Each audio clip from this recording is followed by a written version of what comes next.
les dernières semaines de la vie de Doumet Tognotti, on a beaucoup parlé. Je le voyais pratiquement tous les jours. On projetait de travailler sur un nouveau spectacle. Et on parlait beaucoup du temps. Et une des dernières choses qu'il m'a dites, c'était «On ti lascia mica impadronire chez Daudampo». Voilà, je vous livre cette phrase telle qu'il me l'a léguée. Alors, mon expérience... moi, en 83, quand Doumet m'a sollicité pour me demander de travailler avec lui, bien évidemment, je connaissais Doumet Tognotti. Je connaissais ses spectacles auxquels je me rendais régulièrement avec beaucoup d'intérêt et de curiosité.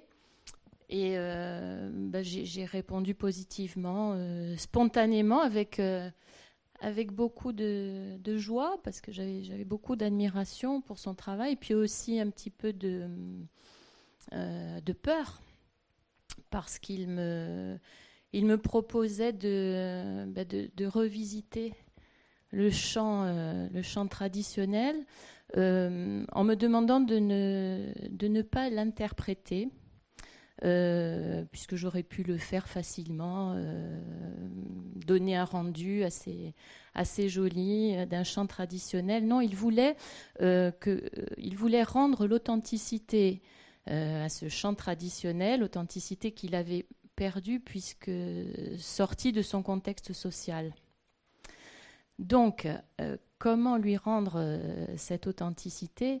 Il m'a demandé tout d'abord d'oublier tout ce que j'avais appris jusque-là. Moi, j'avais une formation de musique classique, et Doumet m'a demandé de désapprendre, d'oublier tout ce que j'avais appris. J'ai accepté. Et on a commencé le travail. Qui était fondé sur l'improvisation, qui commençait toujours par un entraînement physique, qui avait pour but de libérer le corps de toutes les tensions. Et c'était dans ce moment de détente, de désinhibition totale qu'intervenait l'improvisation.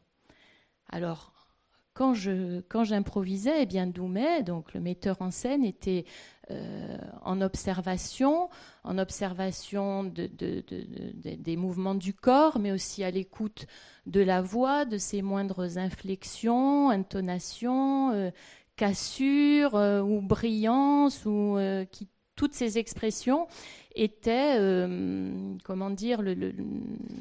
étaient témoins de zones d'émotions, qui pouvaient être toutes sortes d'émotions, de la souffrance, de la joie, du plaisir, etc. Et à ce moment-là, on travaillait là-dessus. Et moi, je découvrais moi-même mon être profond.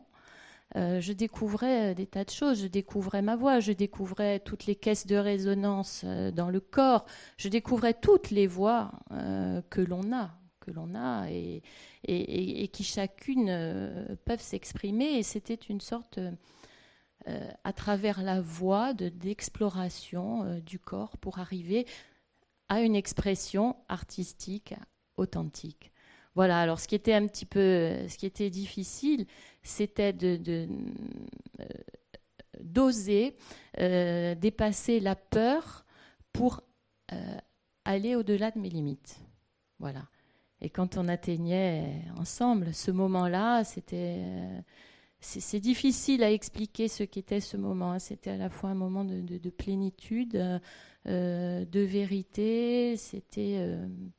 C'est assez difficile à l'exprimer par des mots. Enfin, ce que je peux vous dire, c'est que Doumet disait dans ce film, qu'il avait eu la chance de rencontrer Grotowski. Et moi, je veux dire que j'ai eu la chance de rencontrer Doumet Tognotti. C'est vrai qu'après, je n'ai plus jamais chanté comme avant, puisqu'il me demandait de chanter comme une actrice. Et que ça a changé complètement ma façon d'être, de chanter et de chanter comme une actrice. Voilà, je n'ai plus jamais rencontré quelqu'un comme lui.